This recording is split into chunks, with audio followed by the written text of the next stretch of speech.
Okay, let's continue on with problem number 9. And this is graphing the log functions. And the thing I want you to remember here is it is the inverse of the exponential function. And so the only points that you need for this, your x and your y, are negative 1, 0, 1, and this is going to be 1 over your base, 1, and your base. It's just your exponential function in reverse. Okay, so if we have f of x equals the opposite of log base 5 of x plus 1, okay, the parent function is going to be y equals log base 5 of x. Okay, so the table of values for x and log base 5 of x is negative 1, 0, 1, 1 over the base, so 1/5, 1, and 5. Okay, so for my parent function, I'm going to have 1/5 negative 1, 1, 0, and 5, 1. Okay. Now, since this is the inverse of the exponential function instead of a horizontal asymptote, this has a vertical asymptote. Okay, so for part 2, here's what we have to do. Part 2, this is a reflection across the x-axis, a vertical reflection, and then move to the left 1. Okay, that tells me that I'm going to move the asymptote to negative 1. And that's a vertical line, so it's x equals negative 1.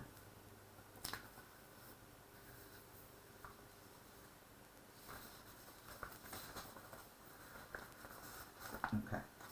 All right, so the domain of our new function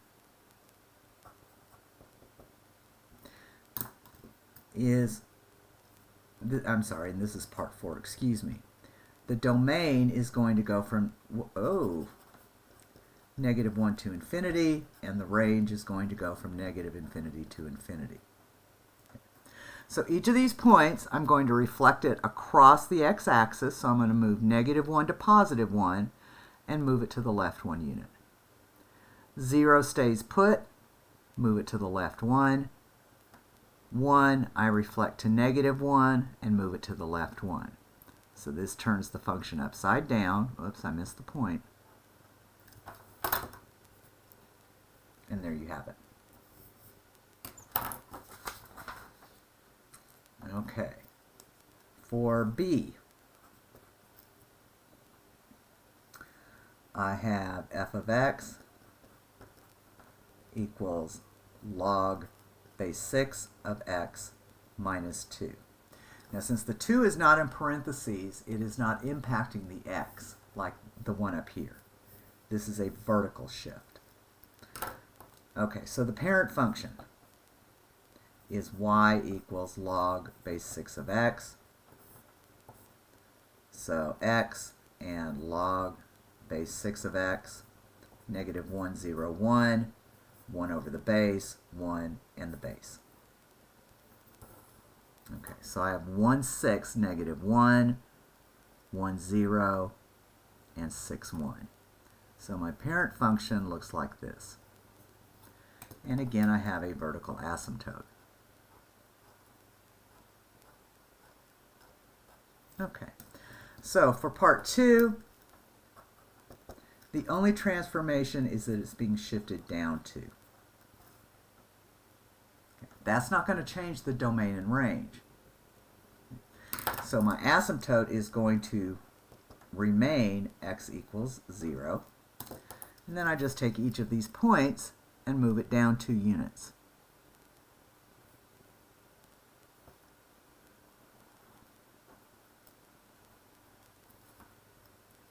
So my domain is 0 to infinity, and my range is negative infinity to infinity. for C.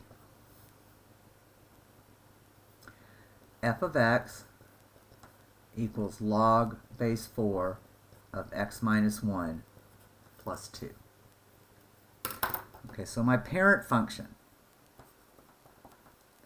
is y equals log base 4 of x. If I do my table of values on this, negative 1, 0, 1, this is 1 over the base, 1, and the base. So my points are going to be 1/4 negative 1, 1, 0, and 4, 1. And it's going to look like that with a vertical asymptote here. Okay, so the transformations. The x minus 1 tells me I'm moving to the right one. Plus 2 means I'm moving up 2. So that's going to change my domain.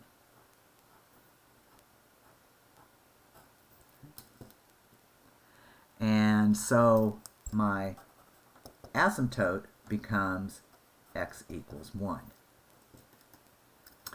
Okay, so now I'm going to take each of these points and move them to the right one and up 2, to the right one, up 2, to the right one, and up 2, connect my dots, and there is the graph. So my domain is going to be 1 to infinity, and my range negative infinity to infinity.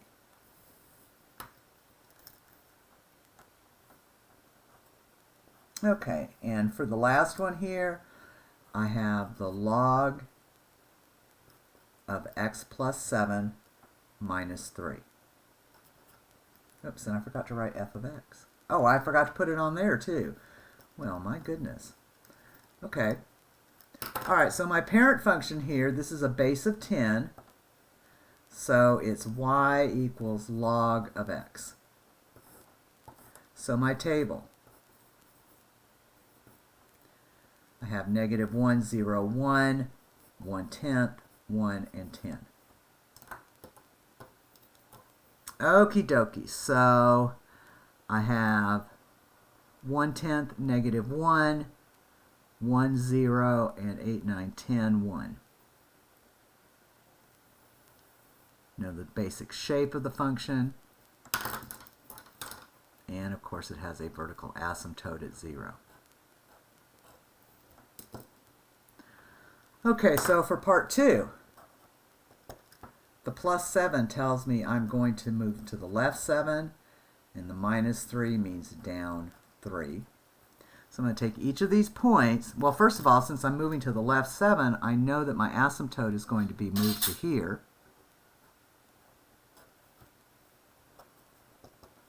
So my asymptote is x equals negative 7. So each of the points, I'm going to move it to the left 7 and down 3. To the left 7 and down 3. And to the left 7 and down 3. So it looks like this. So my domain is going to be negative 7 to infinity, and my range negative infinity to infinity.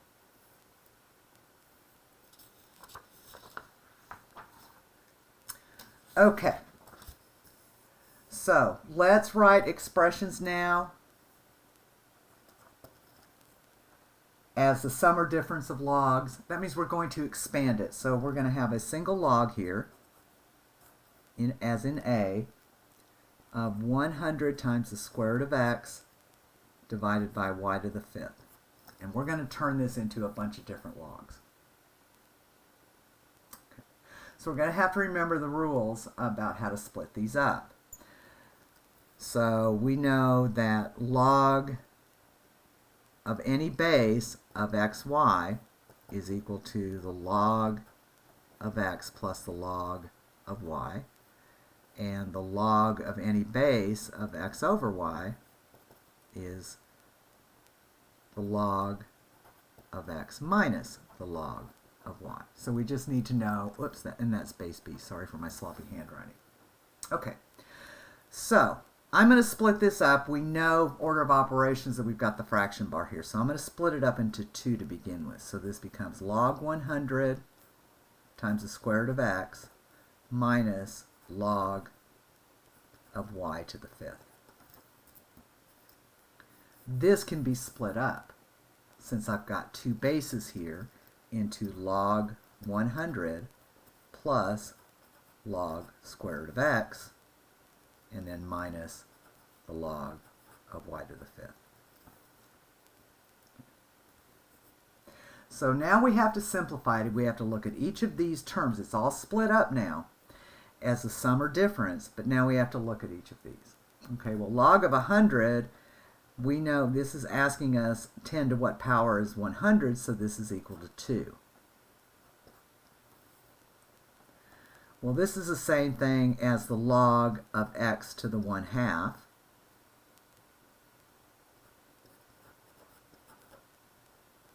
Okay, so the 2 is completed.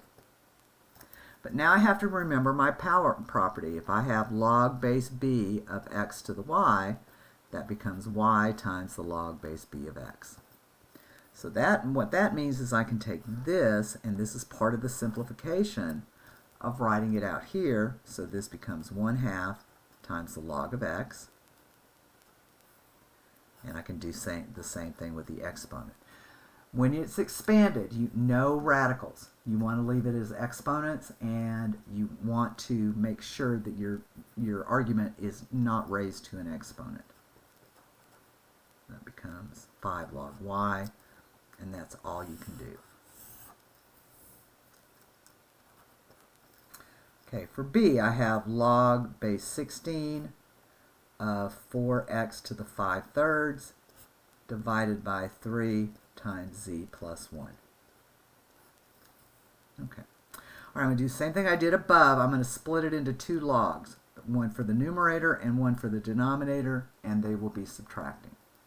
So this becomes log base 16 of 4x to the 5/3 minus log base 16 of 3 times z plus 1.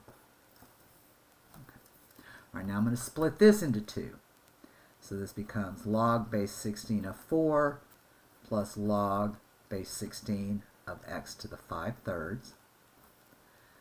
And I'm going to split this one as well into log base 16 of 3 minus log base 16 of z plus 1. Okay, now I need to look at each of these terms and see if I can simplify them. Well, log base 16 of 4, I hope we recognize that 16 and 4 are related. And 4 is the square root of 16, which is, so 4 is equal to the square root of 16. So 4 is 16 to the 1/2. So log base 16 of 4 is 1/2. Here I'm going to move this around front, so this becomes plus 5/3 times log base 16 of x. This can't be simplified and this can't be simplified, but what I can do is distribute the negative sign, so this becomes plus the opposite. Oops, and this was a plus. Excuse me. So now it becomes negative. So this becomes minus log base 16 of 3 minus log base 16 of z plus 1. You cannot split up a sum, only a product. So this is your final answer.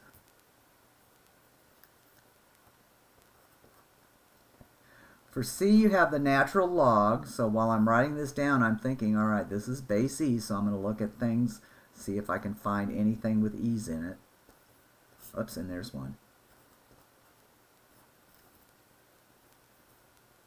Okay, so let's split this into the numerator and the denominator. So this becomes the natural log of x to the fourth times y minus 1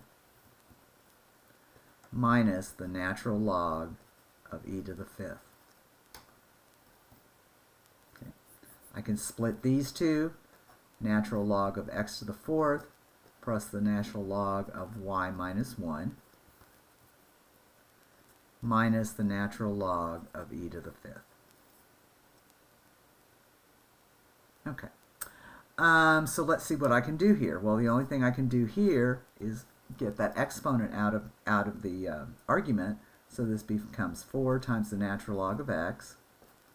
Can't do anything with a y minus 1, so this is just the natural log of y minus 1. Now just going back and knowing my properties, log base e to the fifth is just 5. Oops. So there's the final answer on that.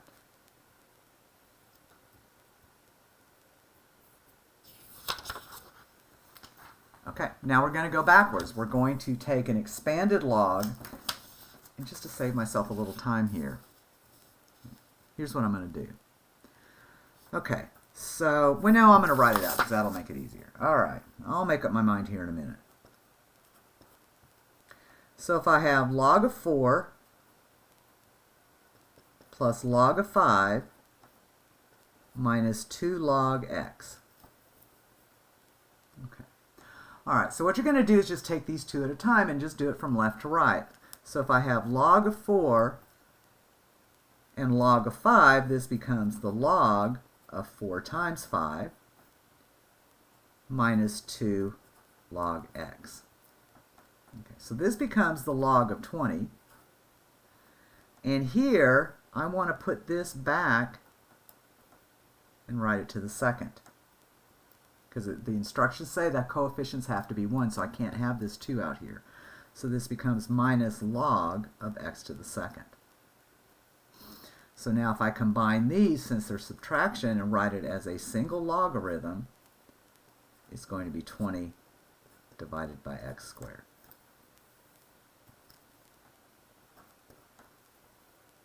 Okay, so b is 2 times the natural log of x minus 1/2 the natural log of y minus 3 times the natural log of z. Okay. All right, each of these have exponents, so I think that's what I'm going to do on my first step. So this becomes the natural log of x squared minus, oops, the natural log of y to the 1/2 minus the natural log of z to the third. Okay, so I'll take these two at a time. So this becomes the natural log of x to the second divided by, and at this point you can leave it as y to the 1/2 or write it as the square root of y, minus the natural log of z to the third. Okay, so now I've got to take this as a single log.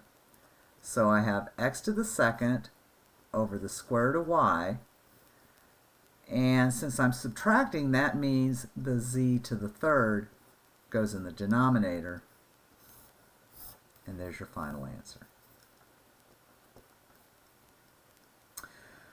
Okay, so C, 5 log base 3 of x plus log base 3 of x plus 4 minus 2 log base 3 of y. Okay. Now, of course, the only reason you can do this is all the bases are the same. All right, so let's go ahead and move this up and this up.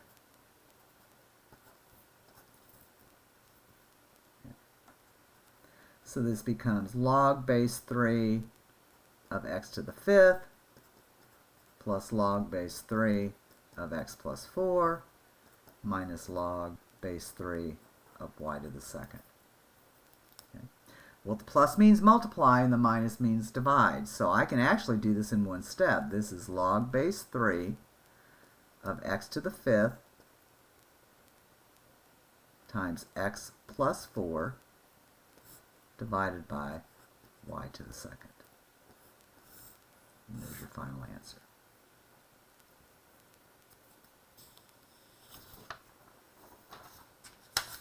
Okay. All right. On number 12, it says solve each equation. And you're going to use the principle here that if you have the same base, b to the x equals b to the y, then x equals y. So none of these have common bases, but they can all be, well, these do, but they can be written with a common base. Okay, so for 12a, if I have 10 to the x plus 1 equals 100 to the x minus 1, well, I know 100 is a power of 10. So this is 10 to the x plus 1 equals 10 to the second to the x minus 1. So that gives me 10 to the x plus 1 is equal to 10 to the 2 times x minus 1. So now the bases are the same, so the arguments are the same. So this gives me x plus 1 is equal to 2 times x minus 1. So x plus 1 equals 2x minus 2, so x equals 3.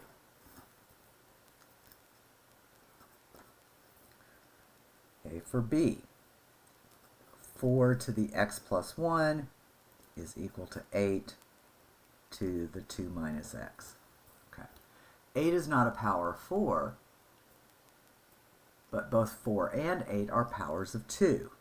So this gives me 2 to the second to the x plus 1 equals 2 to the third to the 2 minus x, which gives me 2 to the 2 times x plus 1 equals 2 to the third to the 2 minus x. Okay, so since the bases are the same, the exponents have to be the same. So I have 2 times x plus 1 is equal to 3 times 2 minus x. 2x plus 2 is 6 minus 3x. So that gives me 5x is equal to 4, so x is 4/5.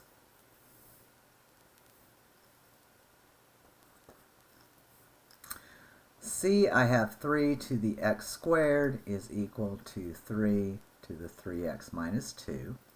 Okay, well, now the bases are the same, so I just set the exponents equal. So x squared is equal to 3x minus 2. Since this is a quadratic, I need to set it equal to 0. So I'm going to subtract the 3x and add 2. Whoops. Scratch that. Let's try again.